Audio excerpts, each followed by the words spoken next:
Hey, everybody. Welcome to episode number 6. 6. Yeah. We're moving on. So we have been, oh, by the way, let's introduce ourselves yet again. I'm Claudia, Chris. and welcome to Life, Barbells, and BS. And for those of you that are watching, thank you, and subscribe. Thank you again. Keep passing it on. We love it. And thank you for all your support. We wanted to kind of do this episode based off of our experience with this particular lifestyle in bodybuilding. And if you're thinking about going this route, so what you maybe would encounter or how to start, or if you should start at all. Yeah. Because sometimes, I don't know, I would say no. But then there was other times that I couldn't imagine my life not doing it. So, you know what I'm saying? Like it's been such a huge part of my life for so long. I guess like with anything else, you kind of feel like, hey, I wish I could take a break, but there is no taking a break. Yeah. But anyway, what has been, all right, well, let me ask you, what's been your, what got you into it? What got you into bodybuilding? Well, I think after, you hear this a lot of people who played sports their whole lives. Right. So they're baseball, football, basketball, soccer, whatever it is you play. You play your whole life, and all of a sudden you wake up one day and it's over. Yeah. Why? Well, for me, I joined the military, and the team sports. So college is over. You don't go pro. Competitive sports is other than intramural stuff and It does have its limits. getting in a men's softball league or whatever. Unless you're elite. Yeah, that playing sports at a high level ends for most people. Mm-hmm. I think the statistics say that 7% of high school athletes go on to play. This is specifically football. 7% Yeah, that's. go to college and play college football. And then how many from there go to It's pro? much smaller, half of that. Yeah. Yeah, or less than that. Or less. Yeah. 1%. Yeah.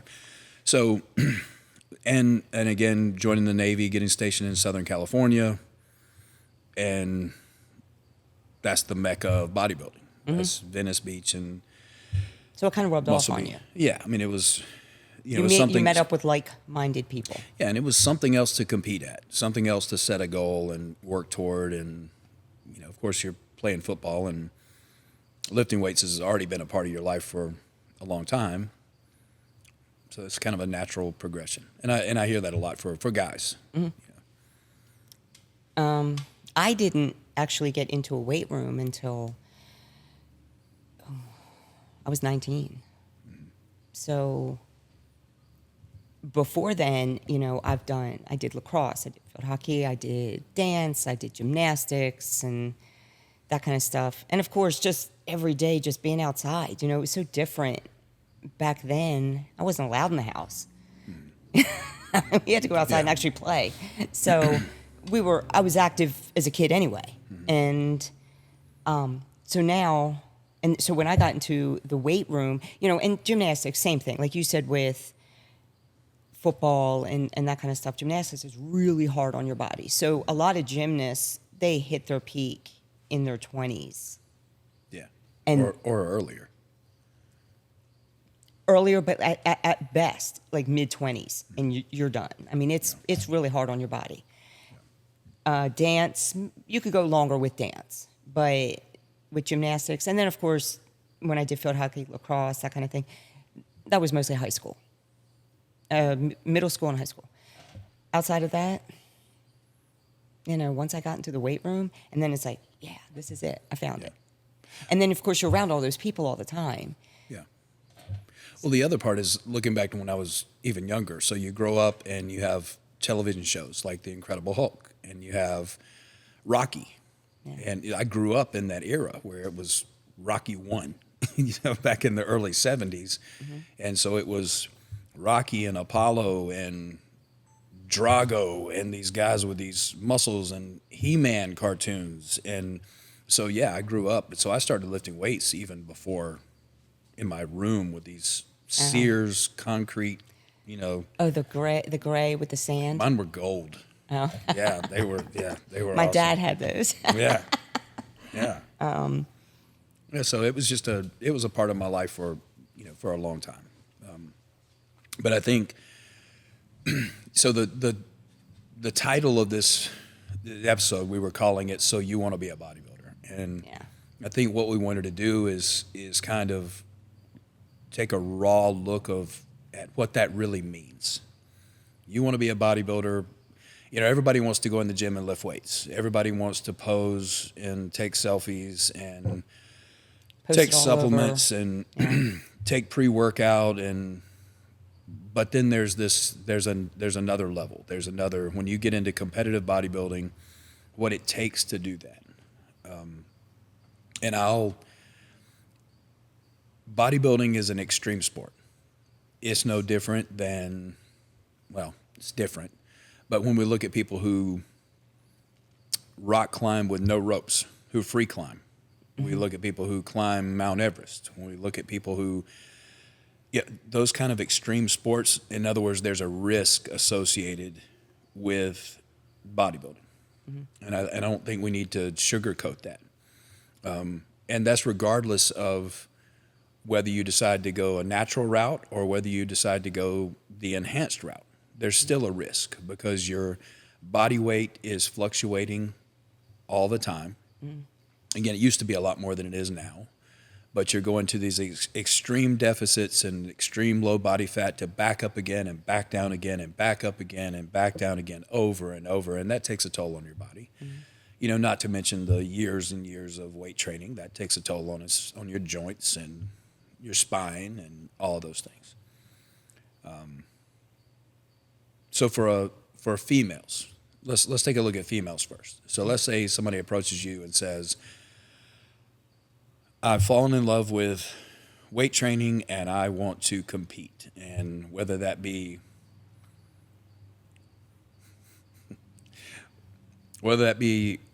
physique or bodybuilding, do I go figure?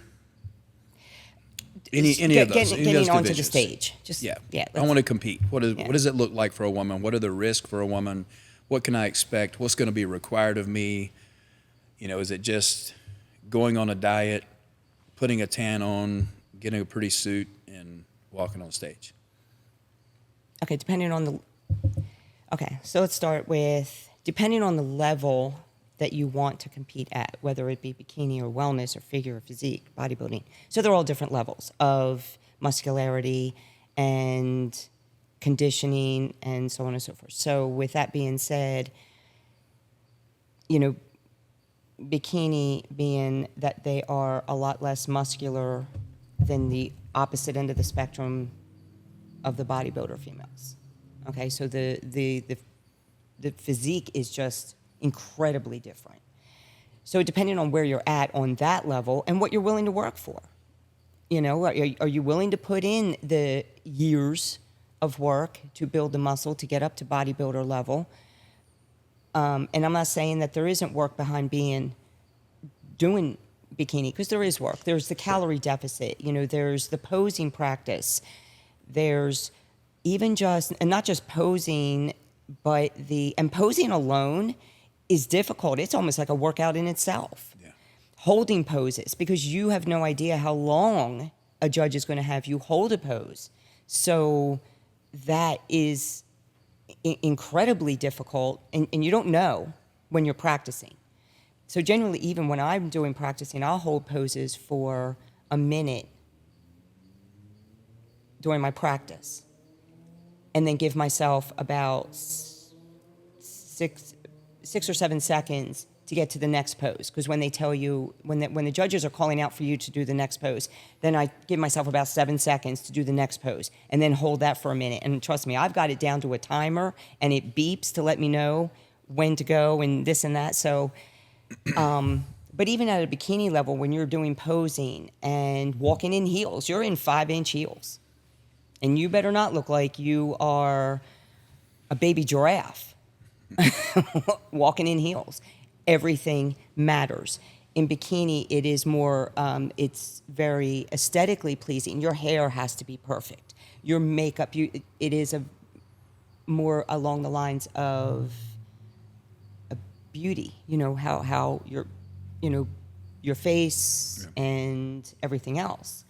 When you're up in the bodybuilding physique and bodybuilding level, which is a little bit more, a lot more muscular than the bikini girls, it's, you can have, some of these girls have their head shaved and they've got lots of tattoos, and it's not as much of a beauty aspect from the neck up, it's from the neck down. It's a bodybuilding. It is. Yeah. And you are judged very differently. Your symmetry and your conditioning and your muscle striations, your vascularity, and all that other kind of stuff comes into play. So depending on where you're starting at and how much you're willing to work towards getting to whatever level you think you can handle, the posing is different. Bikini posing and wellness posing is not the same as figure posing. Okay, the figure girls are kind of in the center of the bikini and bodybuilding spectrum. All right, so when you have those 5 categories, figures, and there's also the, I'm sorry, I left out the fitness girls, and they're amazing. I love watching the fitness girls. That is like my favorite to watch because they do their gymnastics routine. They have a lot of the same poses as the figure girls when they do their just their posing part, but they're amazing to me. Yeah. And so you have, so really 6 categories, I guess, but the figure and the fitness girls have a very similar build, so to speak, really. Yeah. Yeah. Similar in the aspect that the fitness girls are probably a little bit more muscular because of their gymnastics background. But outside of that, like their posing is the same, and what they're looking for, what the judges are looking for, as far as the size of their muscle bellies and their conditioning, falls into the same realm. But like I said, I started out with figure, so I did figure. I started out in the the Federation for NGA, National Gym Association. So I got pro in NGA, and then I jumped into NPC, National Physique Committee, went into another federation, very different federations, have different rules. The posing is about the same, a little bit different, but the rules are different. One does drug testing, one does not. So NPC does not, NGA does. And when I went into NPC, this was before my son. And I did a show there, qualified for nationals, and then I got pregnant with my son, so I didn't get to go to nationals. And because he was actually born the month that I would have been on stage, so that would have been a whole other category. But I started out in figure, and I loved it. I liked it, and then I didn't like it. I just felt like I wanted more. So when I went into physique, I did physique by chance. It's more posing. There's no heels. It's barefoot, like the bodybuilder girls, and that's where I found the love of building muscle. Oh, physique. I love it. I really do. Okay, so here's a question: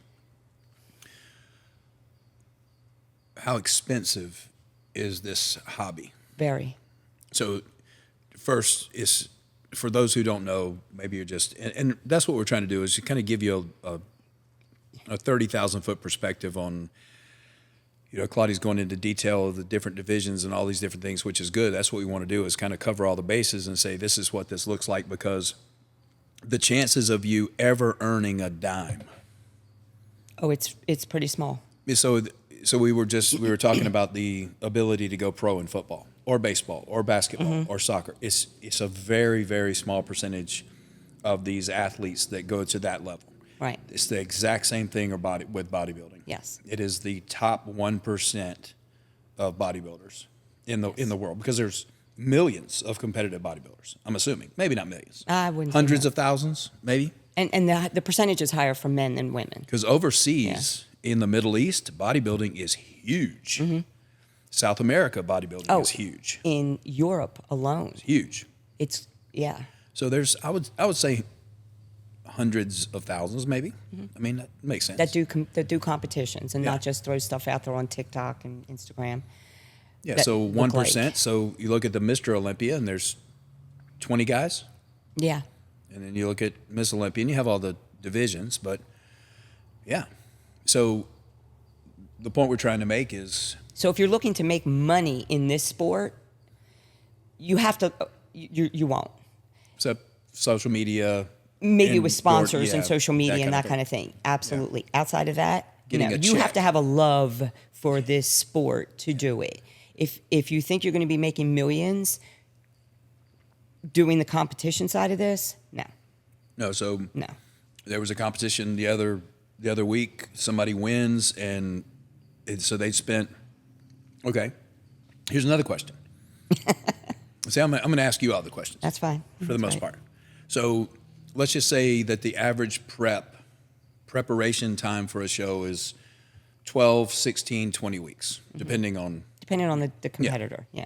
Okay, so how much for a female?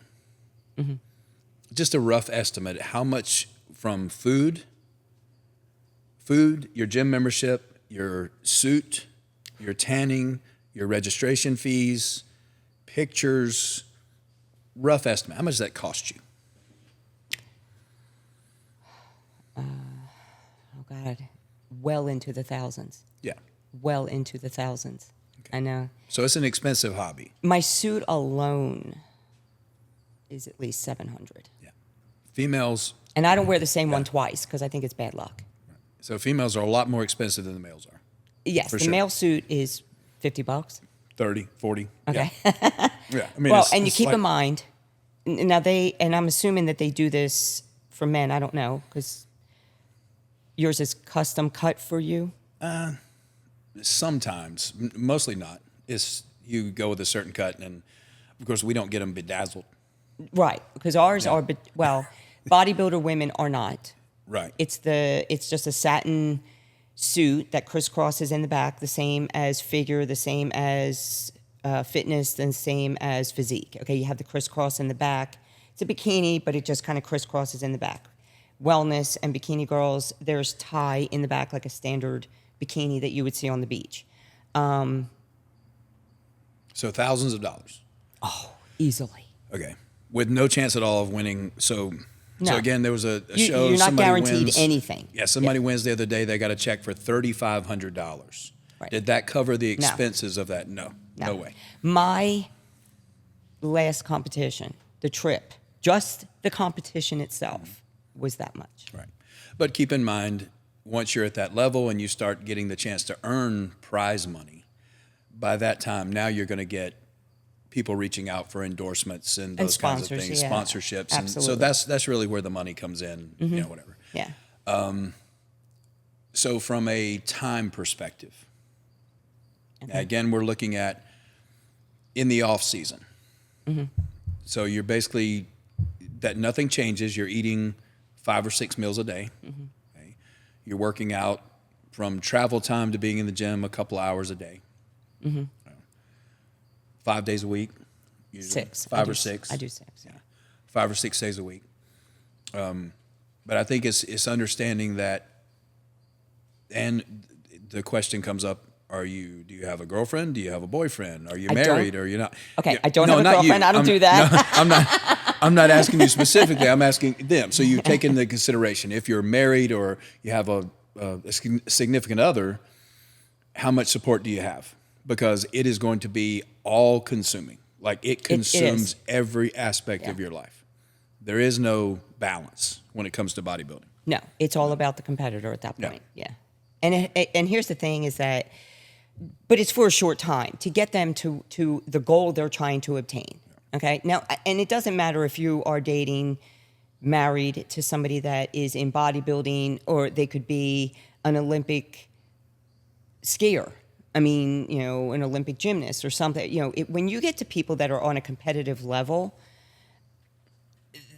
You absolutely. They put the time in. It's not just on their off season, so to speak, when they're practicing. It's the time they're putting in right before a competition, because you got to put that much more time in. Your food has to be on point. And everybody's different. And see, and people ask me all the time, okay, and you mentioned prep. Can I go back to that for a minute? Okay. And when I say prep, I mean, you said, and some people, I've seen some people prep for 4 weeks. Okay, depending on how lean you already are and how your body metabolizes food, it can be 4 weeks if you're really hardcore with it, and it can be 20 weeks where you've got some time and you break down into it. And people have asked me, well, which, I like to do a little bit more of an aggressive prep, so mine's shorter, okay? Plus, the way my metabolism is, I know how I metabolize foods. Different foods, and I test it. I kind of see how certain things make me feel, make me look. Does this kind of make me feel bloated? Does this kind of make me feel like I'm off? Does this make me feel, am I digesting this well or not? So I test things out myself to see how my body reacts to different things while I'm in bulk season. And then when I go into prep, I kind of know. With my prep, I pretty much stick with the same stuff. And everybody's prep is different. And, whereas when you are going to go into prep, it's going to be very different than how I go into prep. And forget the whole man-woman thing. Absolutely.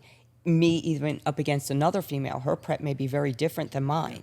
Duration might be the same, but the foods might be different because of how she metabolizes foods compared to how I do it, how my body metabolizes food. So it's not cookie cutter for everybody. Yeah. And this is the one thing also about coaches. That's a good point. Okay.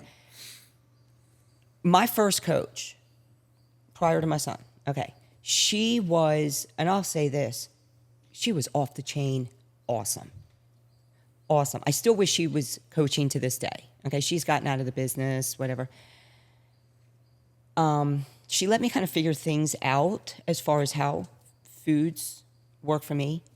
And she helped me as far as the tanning. And man, there is no shame in this sport.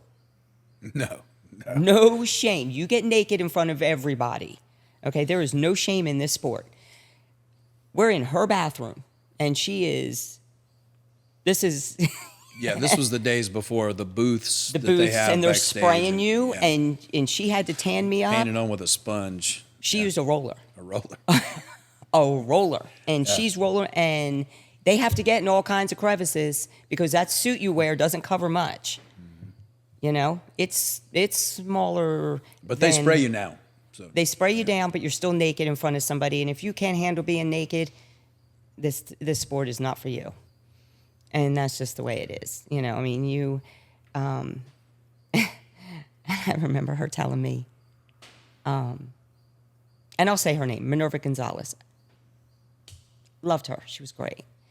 I remember her telling me, when she was painting me, basically, and she's like, and she could feel my tension, because I was new to this. And she said to me, she's like, just relax. She goes, look, I do this for the guys too. And I'm thinking, I am so in the wrong business. I am in the wrong business.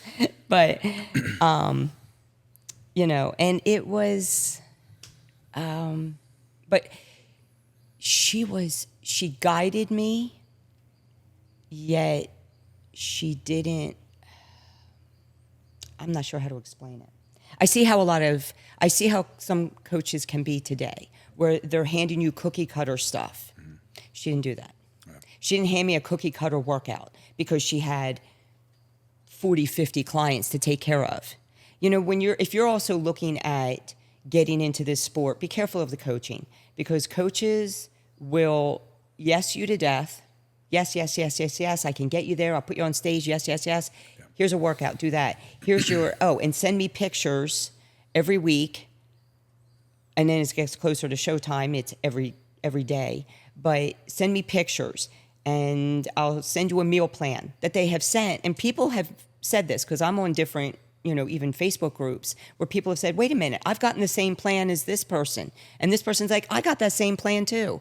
So they're handing stuff out because to handle 50 people and monitor all these people is really difficult. And to monitor them down to the micro macro of everything they're doing, you can't. Yeah. When they have too many people, walk away, find somebody else. Yeah.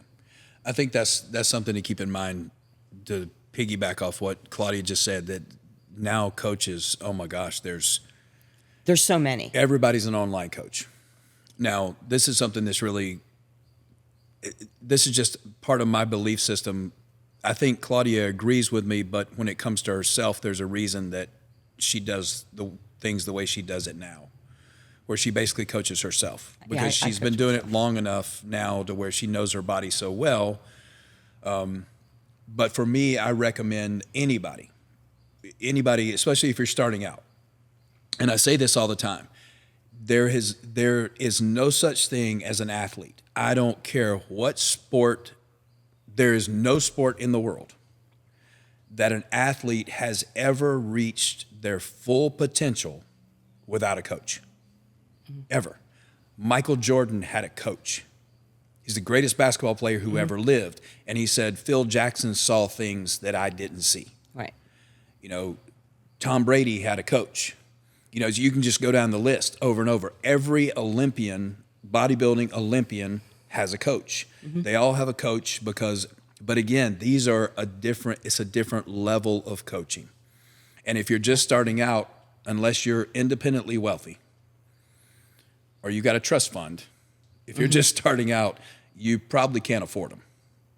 No. These top level coaches so now you're faced with this dilemma of going online and finding a coach that you can trust and afford. And that's hard. So it's kind of, you're doing your due diligence of asking around. If you find a coach online, it's easy to find some of their athletes that they've coached to the stage, to compete. You can reach out to them, message them, get an idea of what they're doing. That's the one thing about bodybuilding too, and I've paid closer attention to this lately, that keep in mind there's only so many foods that exist, right? So there's kind of a standard of, most people when they think of bodybuilding, they think chicken and rice, right? But I was looking the other day and I was kind of thumbing through, because it's competition season now, and I was going through several people's pages, and it was the standard. The other day it was tilapia, green beans, and rice. Tilapia, green beans, and rice. And I was seeing that. I saw it in over 20 pro competitors because that's the standard. It is the top coaches have figured out that these foods work. You're for the most part, your body metabolizes these foods like this. So Claudia is right that everybody's different, but at the same time, there's only so much food. So your coach has to understand, has to follow you close enough and be, like she was saying, not have so many clients that they can give you the individual attention so they can watch your body, watch your body composition change, how it reacts to certain foods, and be able to tweak that diet accordingly to get you to where you need to be. And I can't eat seafood. Right. So they would have to. There you go. There you go. So they would have to tweak it for me. And there's people that are vegans that compete. Yeah. Now you got to tweak it again. Yeah. So you better know what you're doing. Yeah. But a lot of these coaches will, it's funny because I know one woman that's a competitor. I'm not going to say her name on here, but because she hasn't given me permission to do so. But she had gotten a meal plan from her coach, and she had specifically said, I can't have XYZ. Every time he gave her her meal plan, that particular food was on it. So it was like he wasn't listening. He was cutting and pasting. Yes. Yeah. You're cutting and pasting the rest of your client's diet onto, And he forgot. That she couldn't have XYZ, whatever food it was. And it was a protein, some sort of protein. And he forgot she couldn't have that. And he kept adding it into her meal plan. So he wasn't listening. And I have found that some coaches will promise people things, you know, potential competitors, not promise them that they're going to win anything, but hey, I'll get you to the stage and you'll do great and this and that. Let's, give me your money. And they pay ahead of time. And they're paying for 2, 3, and 4 months ahead of time. So now you're locked in and you don't get your money back. Yeah. If you're not getting results or you're not heading in the right direction or whatever, you're done. You're screwed. So definitely do your due diligence when it comes to hiring a coach. And don't ever hire one when you're ready, when you want to do a competition. Don't ever hire one just for prep. You have to hire them when you're in bulk season so they can get to know your body. Agreed. Okay? Yeah, absolutely. Once you hit prep, that's it. Yeah. You are prepping to go to the stage at that point. You don't hire a coach at that point unless you know your body well and are pretty experienced, and you can fill them in on, hey, this works for me, this food works for me, this food works for me. I can't do this exercise because I have this injury or this whatever, this limitation, but I can do these exercises because they'll give you workouts. And I've had one potential coach, or what was it? There was one potential coach I was looking at, gave me a workout, and I'm looking at the workout and I'm thinking, this is like something I did when I first started training. Yeah. Are you kidding me? Yeah. It wouldn't have worked for me. It would have gotten me, it wouldn't have gotten me anywhere. Yeah. So that's when my frustration. Now, don't get me wrong. If I was going to a higher stage, I would hire a coach. Yeah.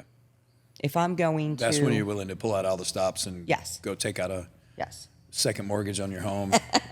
Well, I don't know about that, but yeah. Yeah, I mean, because that's what it's going to take. It does. I mean, these people are not cheap. No. Yeah, and they shouldn't be. They're the best of the best. If they know their stuff, yeah, absolutely. So here's the question of the day. Let's discuss what everybody wants to talk about. Wait a minute. What'd I miss?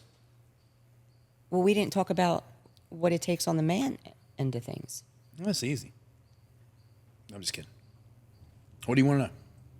Okay, so knowing how much a woman spends, say, in food, supplements, and so on and so forth, take the stage away, because you guys don't spend a whole lot. You spend it's tanning. With women, it's makeup, it's hair, it's nails, it's your suit, it's your. Did I say tanning already? Yeah, I think so. Okay. If you're wearing heels, it's your heels. We don't have heels. Oh, that would be funny. That would be awesome. That's a whole new category. Yeah. Wellness. We thought that was real for a second. We did. Yeah. All right. So anyway. April Fool. It was an April Fool's thing, I think. Oh, was it? I think so. God, I hope so. Yeah, I think so. Because I don't think I can handle seeing that. That was... But... Maybe an opposing coach, maybe. That's part of it sometimes. Yeah. Absolutely. And I'm looking at that for next go round. It's just having somebody work on posing. Because here's the thing. You can look great, but if your posing is terrible... Yeah. You could be the most conditioned. You could be one of the larger people up on stage, and it's not always size that they're going for. But if you are the most conditioned and you bring the package and you've got the symmetry and you've brought everything, the criteria that they have for your category, and your posing is terrible. But, okay, so here's the thing. See if you agree with this. This is a rant.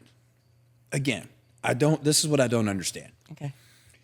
We live in an age where I can pick this up and I can go to this thing called YouTube and I can see the top 10 bodybuilders, male, classic physique, women, bodybuilding, figure, wellness, bikini, figure. I can look up the best in the world and see all of their individual posing routines. I can see their mandatory posing because I can look up shows and pay. I can like put it on loop and watch it over and over. But yet you show up to a bodybuilding show and you look like you've never posed in your life. I don't understand that. Yeah. Yeah, that just blows me away. Yeah, I don't understand it. Yeah. So, but man, it is cheaper. But to be honest, the off season, there's going to be some added expenses from registration and all the stuff you go through with doing a show. But in the off season, you're eating more. Well, hold on, back up for a second. When you mentioned about people YouTubing poses, Yeah. now keep in mind, did you ever see the memes where they're like, "This is what I think I look like," Right? And they're running and their Well, hair's flowing, and then this is what I really look like. Right. Okay. So it could be that they're following what they think. They're following and look exactly like what these people are doing on YouTube, the top of the top of the top. Okay, the elite. That's a good point. Very good. So that's a good. You need somebody in your life who's honest with you, who doesn't lie to you. That somebody you can say, that is experienced in that. Yeah. Well, not even somebody experienced. Let's say your wife. Let's say I go on YouTube and I say, I think I look like I'm posing like this guy. So you hand it to your wife, show it to her, and then say, am I doing it like that? And hopefully she'll tell you the truth and go, no, you don't. That looks ridiculous. Unless you were really way off, some people could actually, yeah, honey, that looks great. But that happens. I said somebody who's honest with you. Like, am I ready for the show, honey? Oh, you look awesome. No. Okay, but here's the thing, too. There's people that, when I'm in bulk. You don't bulk. I do. No. Let's, please. There's no such thing as bulk when it comes to you. You're like 12 pounds away from the stage 365 days a year. I try. Yeah, but still. I eat like a horse. I'm not saying, didn't say you didn't try. I eat like 8 horses. Well, fine. Well, those 8 horses do not bulk you. Okay, and then let's go back to that. Let's go back to that for a minute. Okay. How my metabolism, right? How it works. Now it works against me in this sport. Okay, kind of works against me. Some people would say, "Hey, that's great that you can't gain weight or that you have trouble gaining weight." But you're a hard gainer. You're considered a hard gainer. I am considered a hard gainer. And on the flip side, in my career, it works against me. Mm-hmm. So yeah. But you look great 365 days a year. Okay, but in my bulk. Right. Let's my bulk. Your bulk. I lost train of thought. What was I saying? Claudia's bulk. Yeah, what was I saying? I just lost train of thought. It went. I have no idea. Damn, I don't remember. That's okay. Senility. All right, take it away. So men and their food. So how much would you say food-wise? Because you guys are eating an exuberant amount of food. And this is that you do it so often, you can almost, so I can give you an example. Not 365 days a year, but for the most part, whether it be the off season or prep, I eat 70 eggs per week. Okay. So that's 10 eggs a day. That's, you start the day off with 10 eggs, right? You probably go through anywhere between 12 and 16 pounds of meat per week, right? Mm-hmm. So, and this is where it gets, people think it's really expensive. And what's your weight? My weight? Yeah. Right now? Yes. About 280. Okay. Right. Okay. I bulked. All right, well, let me ask you this. I did like a 1980s bulk. That's before they started staying lean in the off season. Oh. I went the old Lee Priest route where you just get chunky. But I put on muscle. And we're about to find out this is going to be so brutal. My coach he just called me fat. Recently? Well, yeah, because we're getting ready to start prep, and he hadn't seen a picture of me with no clothes on. And he saw, and he's like, dude, you fat. you're a fat ass. And is he worried? No. Okay. No, he knows. He knows I'm disciplined. Yeah. But again, it goes back to what we talked about. You have to be in a surplus to put on muscle, and I just happen to get in a massive surplus. So he's like a massive surplus. Like bust a can of biscuits. Yeah. Well, not quite that bad. But Anyway, so you're eating, and when I say, and literally, and bodybuilders say this all the time in the off season, sometimes you're literally force feeding. Yeah, You're it's eating. you're It's taking you 30 minutes to get and you're just like that. Oh my gosh, we're not talking about. There was a time, and you were go to the gym and then go buy Arby's and get a 5 for 5 roast beef sandwiches and McDonald's cheeseburgers. We were doing that when I lived in California. Of course, we were younger and our metabolisms were very fast. Yeah. So it costs money in the off season. But again, it doesn't change in prep. You're still, it's meat, rice, eggs, oatmeal, a lot of green beans, broccoli, asparagus, whatever it is you're eating. a lot of your Whole foods. whole foods. You know, Yeah. your good stuff. You know, Yeah. and But it's your life revolves, and this is for the younger guys. You're in the gym, and we're going to discuss this next. We're going to go into this PD section. But you're in the gym, and you're feeling yourself, and you got a pump, and you're taking your pre-workout, and you're taking your nitric oxide to get a pump, and you're all these supplements, by the way, that you don't need. Let's go ahead and put that out there. I'll be bold and say you don't need them. Your natural testosterone boosters, your fat burners, your nitric oxide. How many more can we read? You really want to piss somebody off tonight? I'm just saying. Yeah. You need creatine and glutamine, for the most part. But anyway, and protein powder. But that's the part that's fun. That's the part that you enjoy. You look forward to going to the gym. You're looking forward to getting PRs and getting stronger and doing those things. But if you're not putting in the work at home by prepping all your food, taking your food to work, taking your food to school, whatever it is you're doing, getting enough rest, not staying out all night, not going out partying on the weekend and drinking alcohol. alcohol's out. Yeah, alcohol's out. Doing prep. That's gone. When all your friends are out partying, bodybuilders are staying home, sleeping, and eating. I've gotten disciplined. Like, I'm disciplined enough that I can I don't go to bars anyway, but I can go out. If people are going out eating, they invite me. I literally bring my own food to the restaurant. Yeah. And just order ice water or something. That's it. But I bring my own food. Yeah. But I hang out with friends, and I'm still enjoying their company. But I'm disciplined enough that I don't have to order off the menu. Yeah. I'm not, picking off anybody's plate, that kind of thing. Yeah. Let me go back to this supplement thing real quick, because I want to clarify.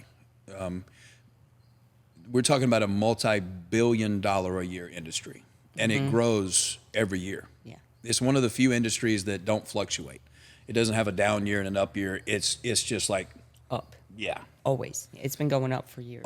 And so look, again, we talk about protein powder and creatine and glutamine for recovery and things like that.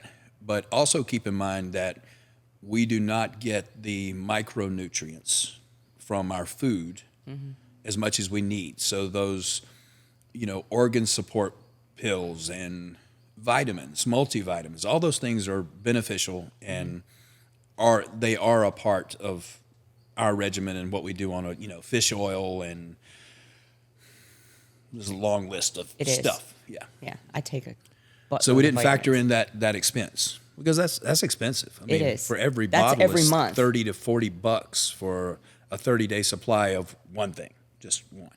Mm-hmm. Yeah. Yeah. That stuff is pricey, very pricey. Yeah. And, it's a necessity. Yeah. In this sport. All right. So anyway, back to the guys and the cost and the prep time and going through the different categories that men have and what they look for. So start with your prep stuff. You talked about your bulking and your eating and your prep time. So what would you say that you spend, forget in the year, but what would you say you spend in a month on food, just food? Rough Let's numbers. just say $600 a month. Okay. Because remember, your grocery list is pretty short. Yes. Well, it's the same stuff. Yeah, it's the same right. stuff all the time. But that same stuff is expensive. Yeah, and that's I mean, that's meats your, alone have gone up in cost. Yeah, yeah, and so you factor in the $600 in food, and then your supplement bill. Let's say a couple of $100 a month. Yeah. Yeah, and supplements. I mean, protein powder and the stuff we just creatine. I do collagen in my coffee and Yeah, in my protein powder. I throw collagen in that. and I do drink like an intro workout during my workout just because I like it. Whether it's beneficial, I don't know. It's essential amino acids. It tastes great. Yeah. And creatine and glutamine. It's all me. Stop it. I'm sorry. I talk with my hands. It's like somebody's got their hands in. We're gonna Yeah. use zip ties. Yeah. So Wait a minute. so we're at $800. And then you'd be silent. If I couldn't use my hands, I'd probably, if you tried to hold them down, I'd probably bust those zip ties. Yeah. Yeah. So $800, food and supplements. So give or take about, and then of course you have your energy drinks and this and that. So maybe, Well, way too many of those. yeah, Yeah. you think? Listen, don't judge. So give or take about what? Maybe $1,000? Yeah. About $1,000 a month with,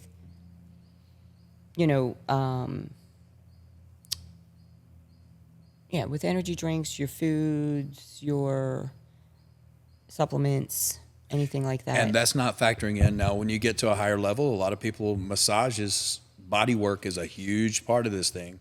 It is. It should be. Chiropractor, massages. Chiropractor, massage. Getting like the heat or the, what is that, the pool thing that they have, that